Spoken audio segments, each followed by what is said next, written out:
Scotland Bill Committee. Now, sir. Order.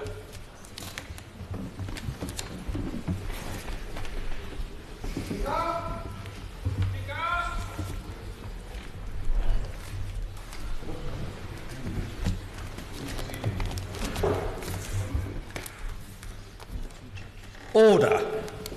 Scotland Bill. We begin with Amendment 124, with which it will be convenient to take clauses 12 to 14 stand part and new clauses 32 and 54. Sir Edward Leigh to move Amendment 124. Yeah, I beg to move 124, which says the Scottish Parliament may determine the level of each threshold of income at which a Scottish taxpayer becomes liable for income tax at any of the rates set by the Scottish Parliament. And in my member's explanatory statement, I say this amendment allows the Scottish Parliament to decide at what threshold of income tax Scottish taxpayers should have to pay the basic rate, or any of the other income tax rates be set by the Scottish Parliament. And so that's very simple. My amendment would allow the Scottish Parliament to set the thresholds, as any good Parliament should do. Now, this is a genuine attempt to elicit from the Minister the reasons why the Scottish Parliament at the moment is not allowed to set the personal allowance. Now, I do not claim to be an expert on tax as a lawyer, nor am I an economist, so in this sense this is by way of a probing. Well, it's just the truth. I'm not an expert tax lawyer or economist. So this is by way of a probing amendment to help us investigate a complex issue. And we can always return to it at report stage. I mean, for instance, just to read the note from the library to give an illustration of the complexity. The bill as it stands would allow the Scottish Parliament to set the bands of income at which different Scottish rates of tax would apply. Clause 12.3 states that where there is to be more than one Scottish rate, the resolution which sets these rates, quote, must also set limits or make other provision to enable to be ascertained which rates apply in relation to a Scottish taxpayer. Well, I mean, it's not immediately terribly clear. But what it does say in this library note, and this is really quite strange, if the Scottish Parliament wished to, it could set a zero rate of tax over a specific band of income, in effect increasing the personal tax allowance for all Scottish taxpayers. In their brief on the Smith Commission, and this is a very important point, Sir David, the Institute for Fiscal Studies raised the question quite why the power to set the allowance was to be reserved. And that's all the question I'm asking. The Institute of Fiscal Studies, a very reputable body, has asked this question, and I'm simply using this amendment to ask the same question. Because I would have thought, and I would have thought most people agree, that setting tax and then spending, what you raise is an essential prerequisite of a responsible Parliament. I don't think it's necessary to go over all the arguments I used on the second reading or in the committee stage 2 weeks ago. They are on record. Suffice it to say that power breeds responsibility. The Scottish Parliament must take responsibility for its own destiny in the firm conviction that it is ready and able to do so. So why bands and rates and not thresholds? That's the question I'm asking. Is not setting a threshold, a personal allowance, at which you start to pay tax, absolutely vital in the decision-making process? Setting a band or rate and not a threshold is like saying you are willing and able to leap the bar in the high jump without having any control of where the height is calculated from. It doesn't make any sense to me. Indeed, I believe that what we're giving the Scottish Parliament at the moment is only half a power. Are not thresholds much the most interesting part of the equation, which we spent a lot of time in the last Parliament debating in relation to the UK economy? I give way to the honourable gentleman. Just a very brief observation. Surely, if the Parliament at Westminster also keeps the right to set the initial threshold, it can vary that, thus taking away from the Scottish Parliament the right to actually plan its entire budget in the future, because it could change instantly overnight. It's actually, that is a very good point, and I agree with entirely. It doesn't make sense that you have a Parliament which is trying to manage its own affairs by setting bans in a responsible way, and suddenly another Parliament almost cuts the ground from beneath the threshold. So I don't know why we've got this reserve of this power, but no doubt the Minister will be able to tell us. Yes, of course. I'm grateful to him. Does this not go even further, though? If you don't have control of the actual rules and the whole tax base, Actually, you could find one Parliament creating a load of new reliefs which cost a fortune to the Scottish Parliament. Actually, I think we're going to devolve income tax. We actually ought to devolve the whole thing, not just part of it. Well, that's my personal view. As I explained, I think we should just devolve the whole thing. I think it makes logical sense. After all, didn't we... I was making the point, wasn't I, earlier, Sir David, that setting the thresholds in modern parliaments is often much the most interesting part of tax policy. I thought that when our friends, the Liberals, were in power with us, we remember those happy times, did they not, was or not their proudest boast, that they personally, as members of the government, had lifted hundreds of thousands of people, many hundreds of thousands of people, out of paying tax altogether? So there's a real interesting argument about this. Now, just for the sake of argument, I'm actually at the dubious end on the scale of lifting thresholds. It's very expensive, and surely more and not less people should have a stake in the income tax system. That's my personal view for what it's worth, but that's purely a personal view. But there are countervailing arguments, for instance, reducing the pressure on tax credit. So I recognise it's an interesting political debate. But setting rates and bans without thresholds makes no sense to me. Of course, raising thresholds and personal allowances is dramatic and expensive. That is presumably why the Scottish Parliament is being denied this power. But leaving aside the need and desirability for full control, does not full fiscal autonomy lead to full fiscal responsibility? The more autonomy you give, the more responsible a parliament comes. Countries like Belgium and Spain, not without their own separatist problems, provide exceptionally broad autonomy to their constituent parts. This is certainly the case in the United States, where the states have full fiscal autonomy with the power to issue bonds and the like, the whole lot as far as I know. Now, this country is definitely not the United States of America, despite the best efforts of Mr. Blair, but I think if there is one aspect about America that we should like to emulate here, it is the vigorous civic culture that exists there. This is because their states have real power, counties have real power, towns have real power, and they have the capability of responding to people's needs and democratic desires. We want, surely all of us, Scotland, to have that capacity, just as we want it to exist in the whole of the UK. The very fact that fiddling with thresholds is so expensive results in governments and parliaments being so niggardly actually in raising thresholds. Each £100 is inordinately expensive. But why should the Scottish Parliament be less responsible than the UK one? Can anybody tell me why a responsible Scottish Parliament should not also be niggardly about this power and use it in a very conservative, albeit small c, way? Of course, full fiscal responsibility requires a sane set of support mechanisms on a grant-based formula. It's got to be based on need, not on obscure variations of English spending, which is why I am opposed to the present Barnett formula, and I want to replace it with one based on need, but that's a debate for another time. But if you had a sensible, set grant formula issued by the UK Parliament relating to the specific needs of the Scottish Parliament, and then after that they had full freedom to set personal allowances and bans and rates, I believe that they would use it responsibility. And I think they would use it in a very careful way. Indeed, it is my contention that the more power you give the Scottish Parliament, the less it becomes a grievance parliament, and the more the forces of canny, prudent Scottish conservatism in the management of finances will be unleashed. And actually the best way to encourage the growth of the Conservative Party in Scotland is to give more power to the Scottish Parliament. At the moment, all the pressure is just to spend more money and blame the United Kingdom government when we indulge in any austerity programme. With the current situation, it's perfectly logical for the voter to choose whichever party will complain the most and raise the biggest fuss. And I don't blame the Scottish people for doing that. The present system actually leads to that sort of mindset, while the UK system leads to an alternative mindset, that actually we want politicians in power who are very careful about how they vary thresholds, bans. And because we have full power, because my right honourable friend sitting there on the Treasury bench can actually have that power, people are very careful about who they elect, and Conservatives don't do too badly in the United Kingdom setup. Now, with full home rule, full fiscal autonomy, the voter is in charge and will choose representatives who will raise money wisely and spend money wisely. and not just go cap in hand to Westminster. And this is what we surely want to achieve. So what's the objection? If it is said that the Barnett formula makes such a natural freedom unobtainable, the solution is not the denial of the power or the freedom, but the end of the formula.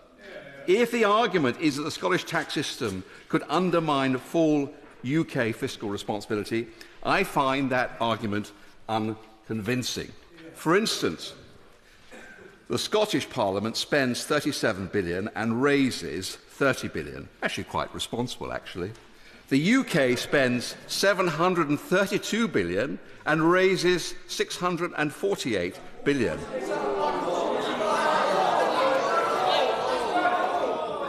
Well, I thought they would respond in that way. I couldn't resist just helping them along.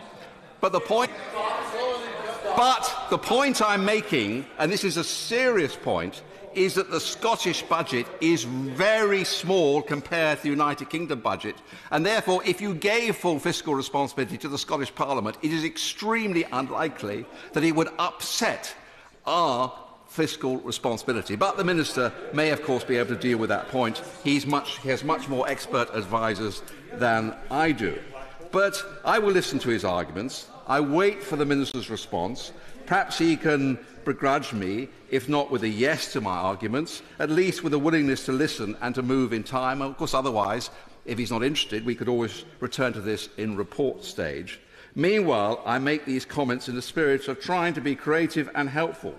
We can always return to them, but I hope that the Minister will not just give a throwaway civil service brief line, but will actually try and respond to the arguments. We are trying to create a responsible Parliament. Let's give them full fiscal autonomy. The question is that the amendment be made. Mr Stewart Hosie. Thank you, Sir David. It's a pleasure to serve under your chairmanship in this committee and to move new clause 54 in my name and those of my honourable friends. Can I say I enjoyed much of what the honourable gentleman from Gainsborough had to say. Apart from his description of the separatist problem, we tend to call it national aspiration, but I think I know what it was he meant. If I can cover this debate as briefly as I can, I'm conscious of time. Paragraphs 75 to 79 of the Smith Agreement, Sir David, covered the issues of income tax, and they were that income tax will remain a shared tax, and both the Scottish and UK Parliaments will share control of it. And essentially MPs representing constituencies across the whole of the UK will continue to decide on the UK's budget, including income tax, and that certainly makes sense when there is the very partial devolution suggested by the bill. Within the framework, the Scottish Parliament will have the power to set the rates of income tax and the thresholds at which they are paid for non-savings and non-dividend income only. As part of this, though, there will be no restrictions on the thresholds or rates the Scottish Parliament can set. All other aspects of income tax will remain reserved, the point made by the honourable gentleman, so that even things like the definition of income can be changed by a UK government and have a subsequent and consequential serious change to the yield forecast by the Scottish Government. That is one reason why, with the partial devolution, we should all continue to vote on that component of income tax in the Westminster Parliament. A stronger reason, of course, for the devolution of all of income tax. Now, the Scottish Parliament Information Centre analysis for the Scottish Parliament Devolution Committee, for the rest of the evening referred to as the Devolution Committee, referred in its interim report to the draft Scotland Bill clauses. It found that the clauses 10 to 12, now the 12 to 14 in the bill, broadly seek to give effect to the extension of income tax powers recommended by the Smith Commission. These would give the Scottish Parliament the power to set rates and bands in relation to non-savings and non-dividend income above the UK personal allowance. The clause 14 also seeks to deal with the interaction between income tax and capital gains tax. Currently, individuals who pay income tax at the higher rate also pay CGT at the higher rate, and the clause sets out that the rate of CGT that applies to Scottish income taxpayers will continue to be calculated using the UK income tax rate limits, which creates an imbalance should there be a change or a proposed change to Scotland. People may choose to do something in a different way. There were, however, no draft clauses in relation to the corresponding adjustment in the block grant or the Scottish Government reimbursing of the UK Government for costs arising from implementation or administering the powers. So, can the Secretary of State confirm these recommendations do not require legislation? The Scottish Parliament Devolution Committee interim report also said, with regard to income tax powers in its conclusion, that the essence of the Smith Commission's recommendation have been translated appropriately by the Government into the draft legislative clauses, and there was no particular concern with the drafting.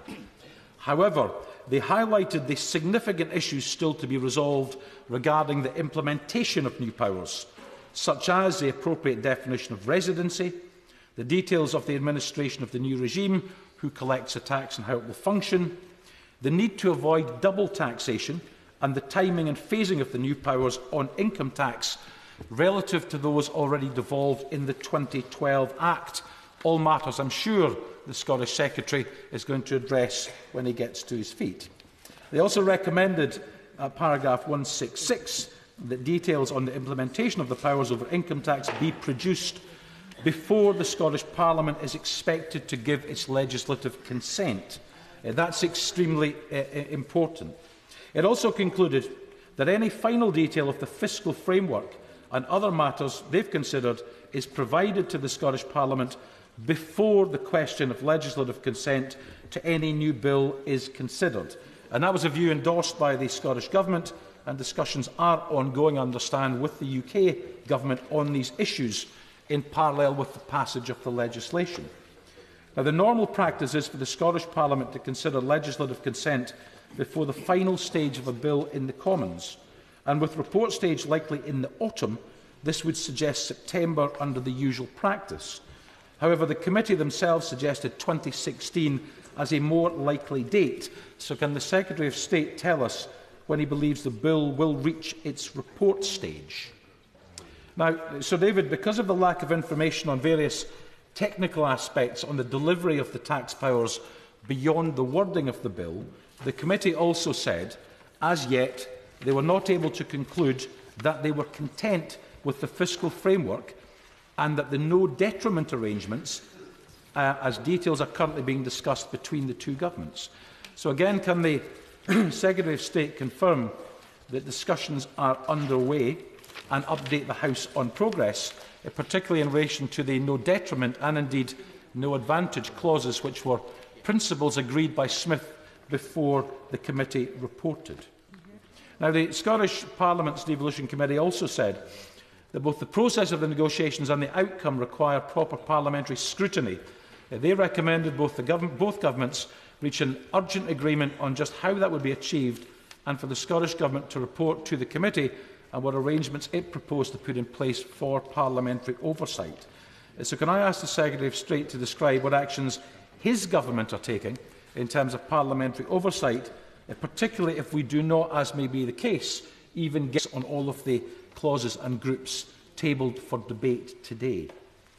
Now, in its response to the Scottish Parliament Committee interim report, the Scottish Government made clear that it was also broadly content with the clauses in the Scotland Bill relating to taxation. However, it added, as the committee recognised, there will need to be extensive discussion between the Scottish and UK governments over the plans for implementing those provisions. I would also note at this point there were changes between the draft clauses and the Scotland Bill. In paragraph 165 of the interim Parliament Committee highlighted one area that specific clarification was required, and I would ask the Secretary of State to confirm, I'm sure he will, that clause 12(5) of the published bill now contains a change to specify that a zero rate of income tax is possible.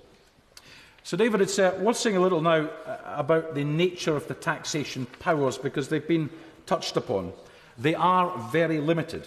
Even if one includes the VAT assignation, the Scottish Parliament would raise around 50% of devolved expenditure. However, excluding the VAT assignation, the figure falls to barely a third. Now, that's important because the Devolution Committee called for more.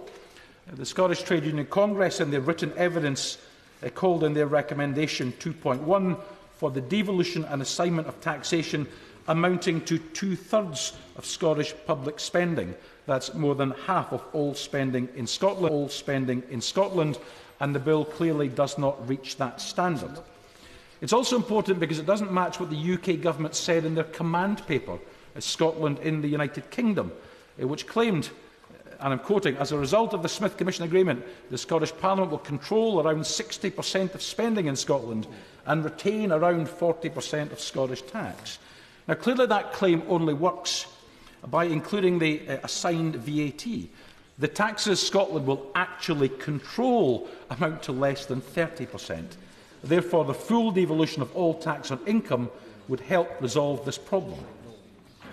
It's also worth noting the contribution of Professor Andrew Hughes-Hallett to the Devolution Committee, where he warned of the risks associated with a reliance on one single tax. He said a great deal about the possible compositions of the tax base, but in essence he said Scotland needs a diverse tax base, and we believe adding responsibility for savings and investment income, along with every other aspect of income tax, would at least offer a partial solution to that problem.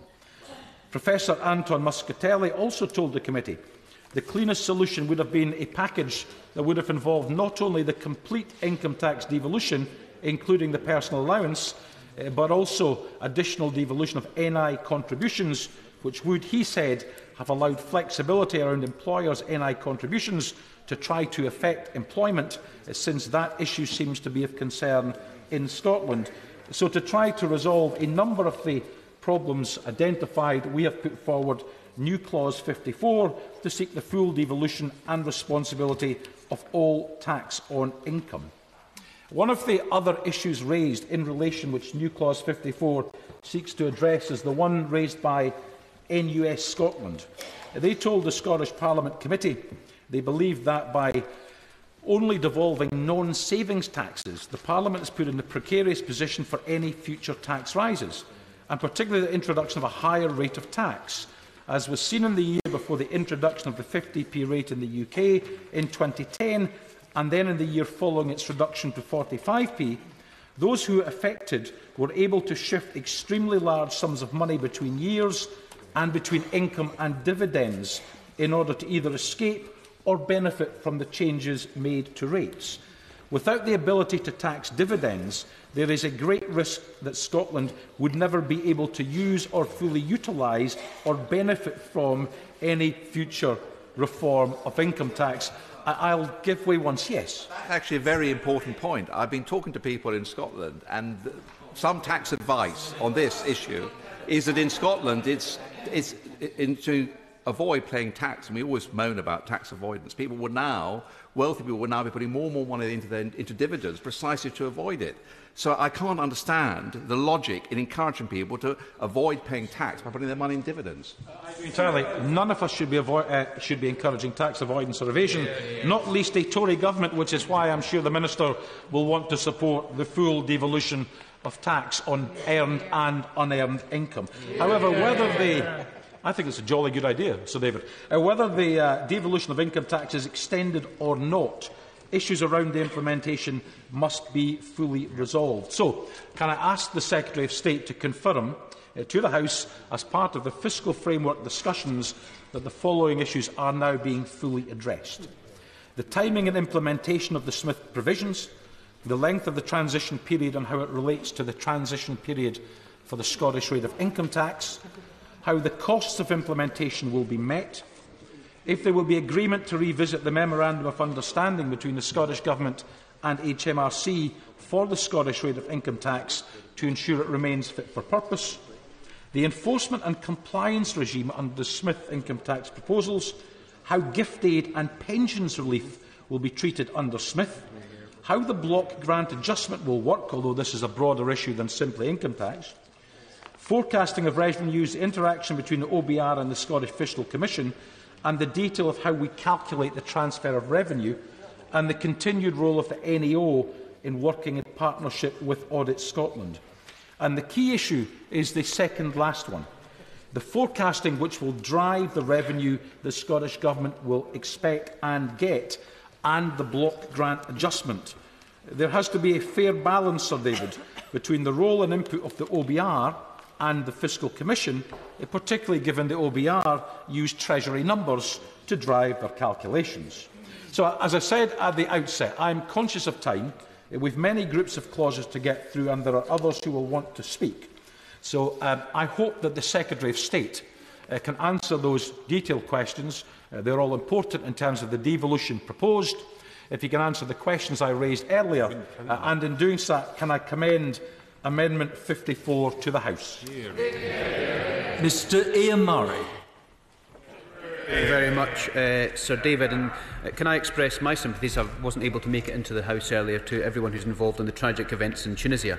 Our thoughts are with the families all across the United Kingdom, but especially the people in Scotland who have been caught up in that particular problem. Can I beg to move new clause 32, Sir David, in my name and the name of my honourable friends? Part 2 of the bill devolves significant new powers to Scotland over income tax and other taxes, and it's a real opportunity to provide that powerhouse parliament that was promised by the Smith Agreement. Clause 12, 13 and 14 make provision for transfer to the Scottish Parliament of the power to set rates and bands of income tax, including the ability, I think as the member for Gainsborough was pushing, to set a zero rate of income tax. The full impact of this and other tax measures should not be downplayed. Lord Smith himself outlined that the proposed measures in the agreement will create one of the most powerful devolved parliaments in the world.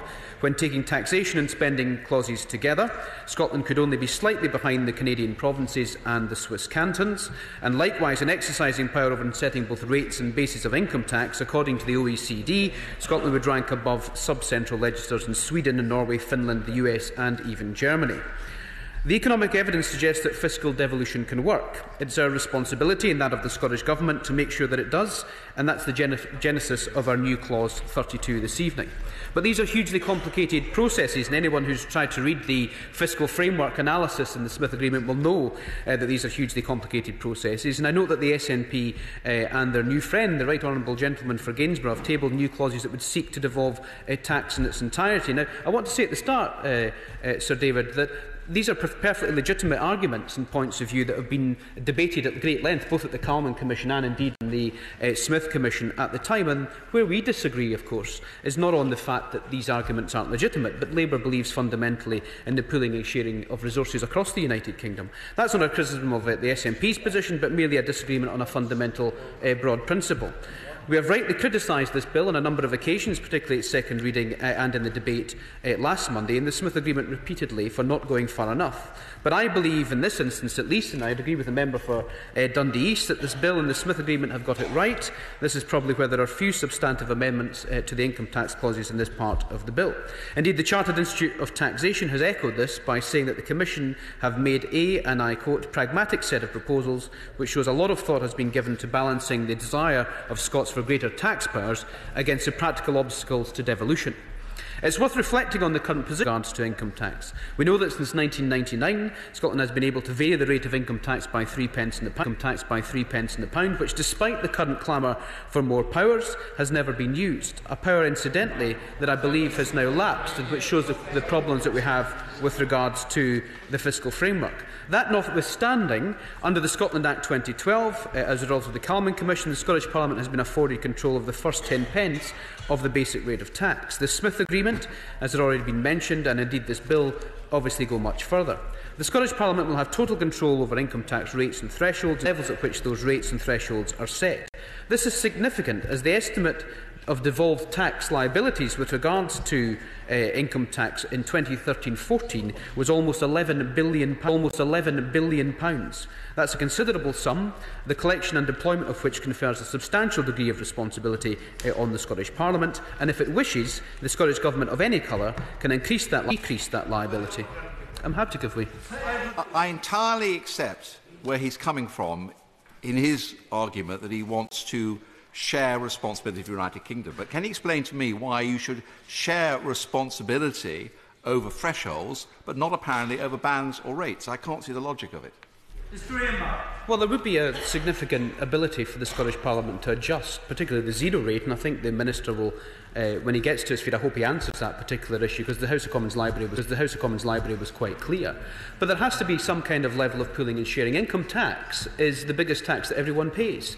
Everyone who works pays a proportion of that above the basic allowance, and I think it's important, a particular game. And we could get to a situation whereby people who are not having a stake in that game across the United Kingdom would then ask what the United Kingdom's for. I fundamentally believe in that pooling and sharing, and I think the Smith Agreement has come to a reasonable balance in terms of where it is struck. And that's why I think we need and that's why our new Clause 32 is in place, a full analysis of how all this is going to work, because it could be the case that there might have to be some adjustment in the powers in the future.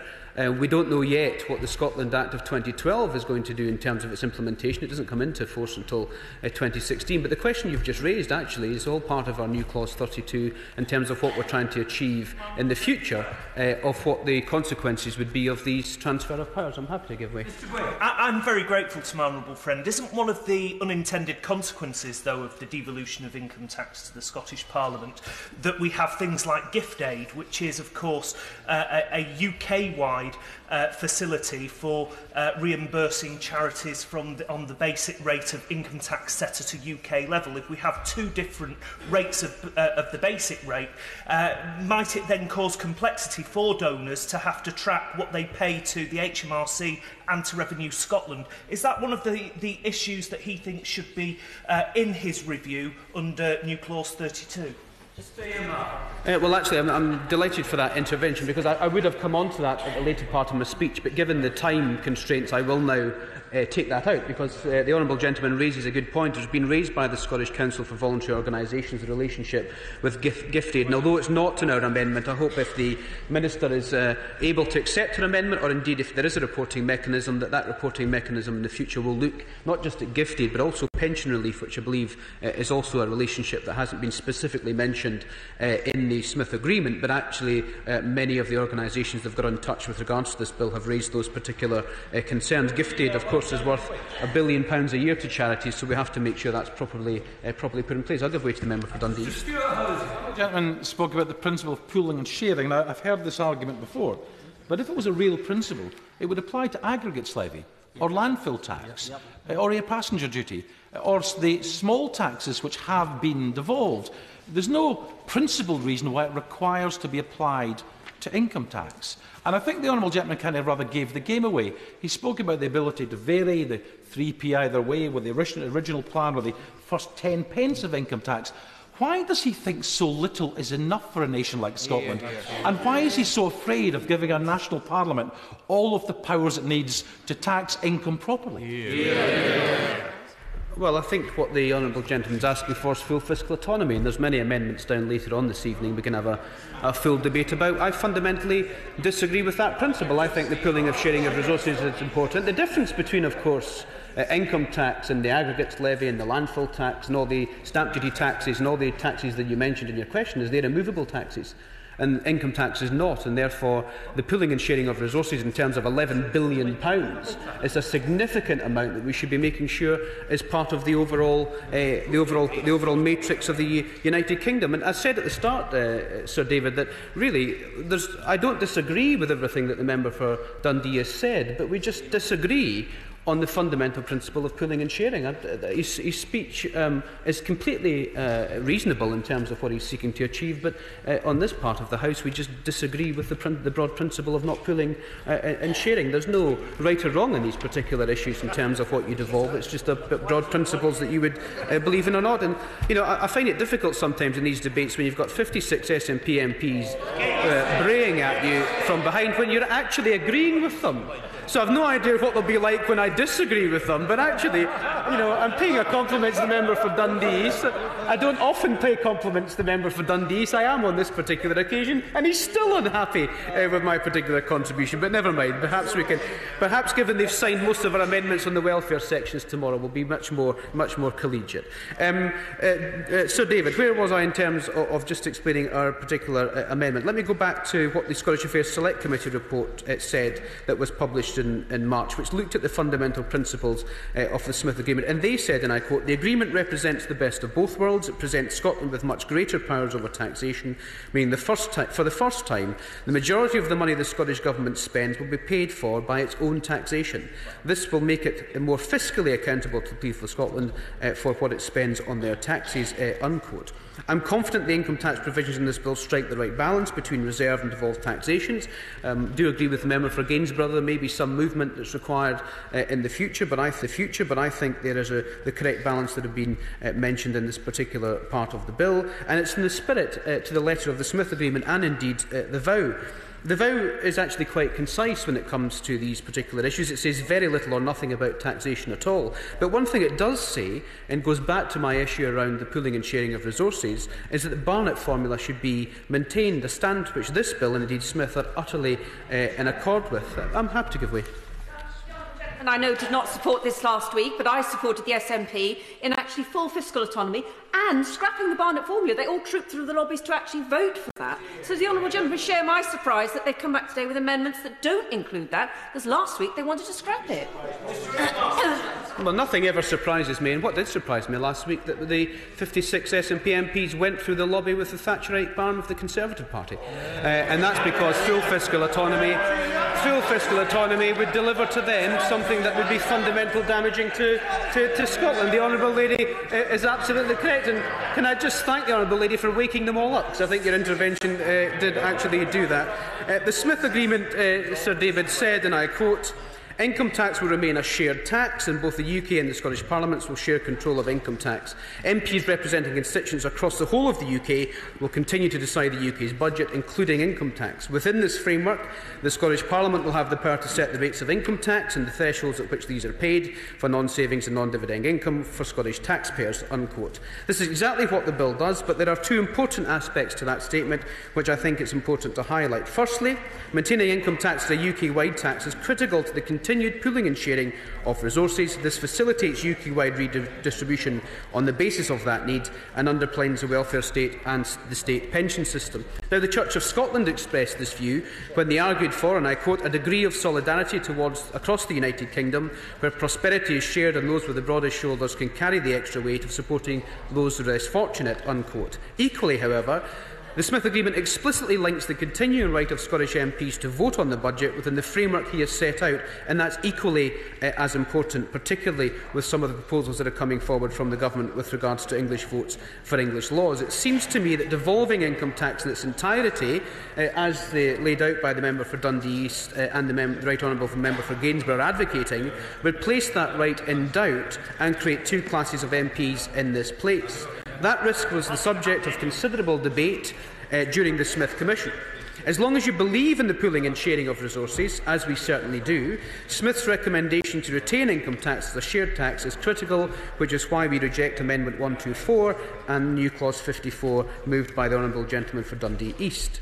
Our amendment concentrates on the implementation of the powers being transferred, and as I have said a number of times during the course of this committee, the use of those particular powers. Can I just move on to the specifications of our amendment and what we are looking to achieve? A process, I think, that chimes very much with the member for Dundee East in his speech when he laid out some of the concerns about how this would be monitored, how the number of income taxpayers would be determined, and the no detriment policies across the United Kingdom, alongside the complicated nature of the fiscal framework. So our report under new Clause 32 would include a review of the given its complicated nature, the tax year to which the sections 12 and 13 of this bill will apply, and the day in which they are due to come into force for planning reasons for businesses, details of the number of staff assigned to both governments to the implementation of the new Scottish rate of income tax to ensure adequate resources are deployed to make the Minister could respond to that particular point, particularly the concerns that the staffing levels to determine the Scottish rate of income tax and Scottish taxpayers are deficient, a report on the identification of Scottish taxpayers. I'm happy to give way to Honourable Gentleman. I thank the Honourable Gentleman for giving way. I'm just trying to understand the point that he's making. As I understand it, we have an opportunity here today to discuss whether or not the Scottish Parliament should have enhanced powers over income tax. And the Honourable Gentleman's position seems to be that rather than take that step here today, he wants to have a review of the situation up to this date. My question is, I can understand the logic of having a review and what's set out in this amendment, but why does he think review would be better in the hands of the Tory Secretary of the Tory Chancellor, rather than the people of Scotland's representatives in the Scottish Parliament? Surely the time has come to allow the Scottish people to determine these matters themselves, rather than a Tory government that has only one single representative in Scotland. Well, Mr Crosby, I think the honourable gentleman is confusing two issues here, because we fundamentally agree with the clauses in the bill in terms of the devolution of income tax. But it's very, very important, as the complicated nature of the devolution of the 10 pence of income tax in the Scotland Act of 2012 shows, that these are hugely complex issues. This doesn't stop the bill from going through. This, just in 12 months' time, allows the Secretary of State to come back with a report that shows the progress of how we're doing with the implementation of this. I think the other difficulty is, you're absolutely right, the Scottish Parliament could produce a report on these issues and report back, but I can't do that in this House. I can't command a different Parliament to be doing something, and that's why I'm asking the Secretary of State to do that. And it's right to raise these issues, and I would hope that the Scottish Parliament would also examine these issues in great detail and come back with a full report to both Houses, so we can see the implementation of it. We're trying to protect Scottish taxpayers, actually, with this particular amendment, rather than create some kind of political divide. And it's just quite disappointing that when we agree on the broad principle of the devolution of income tax, that the interventions are to try and put some divide in, when we're trying to be a responsible opposition in terms of a report to look at the income tax. Let me just go through the last 3 points of what our amendment is trying to do. A report on the identification of Scottish taxpayers, to ensure that individuals are either a Scottish or UK taxpayers, but not both, to prevent that double taxation that the member for Dundee East mentioned, and to deal with cross-border mid-year financial movements, which is quite important in terms of where you may live or work. The rates and bands of the Scottish income tax will be set, and finally a projection of the impact on Scottish income tax on revenues generated in Scotland and across the UK, and this is primarily designed to ensure that Scotland does not become worse off in terms of detriment over time due to the relative tax base and demographic changes or behavioural change across the United Kingdom.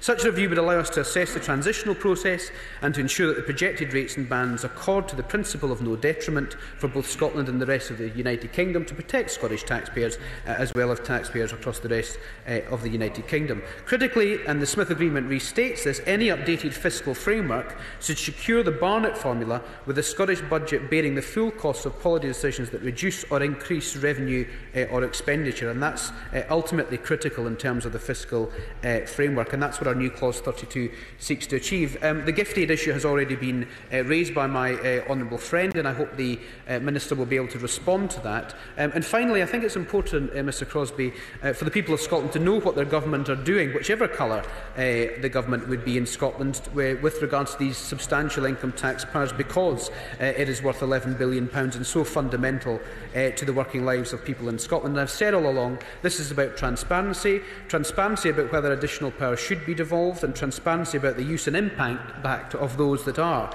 And that's what our clauses 121 and 32 seek to foster this evening, which we'll come on to a bit later. And all I ask is that the Government, and indeed the Scottish Government, approach this bill in the same spirit of transparency and openness, and have agreed to new Clause 32 that we'll be pushing to a vote later this evening. Alistair Carmichael. As others have said, the genesis of this clause that we're discussing this evening lies in the report of the Smith Commission. I have supported the Smith Commission from the day and hour that it reported, but we cannot ignore the fact that the Smith Commission was a process that was undertaken at great speed. It was a process which involved necessarily, with the 5 parties that were engaged in it, a degree of compromise all round. It was for that reason that we all of us undertook that there would be a process of consultation following the publication of the report and then of the draft clauses. Now, in a debate where consensus is not always easy to come by, I'm pleased to see that, in fact, we do have a consensus here that the clause that is before the House tonight is a faithful replication of the agreement that was reached under the chairmanship of Lord Smith. But the truth of the matter is that the consultation that has been conducted since the publication of the draft clauses at the end of January is one which has highlighted and produced a substantial number of issues of some importance, some of them perhaps are technical. Some of them run more to the heart of the issue of taxation itself. I would therefore say to the Secretary of State this evening that this is an area where perhaps it is worthy of further consideration, and that he has the ability, through the good offices that he holds, to bring all the parties together again, to consider those representations that have come up in the course of the consultation, and to consider whether, in fact, the complexities and the possible areas of conflict that could arise by implementing the tax power in the way that is currently considered are actually worth it. I would say to the Right Honourable Gentleman that if the process of consultation is to be one which is carried out in good faith, and for my part it certainly always has been, then there is sufficient here about which we should be talking and which would still allow us, if it were necessary and if a consensus were possible to construct, to revisit this again at report stage.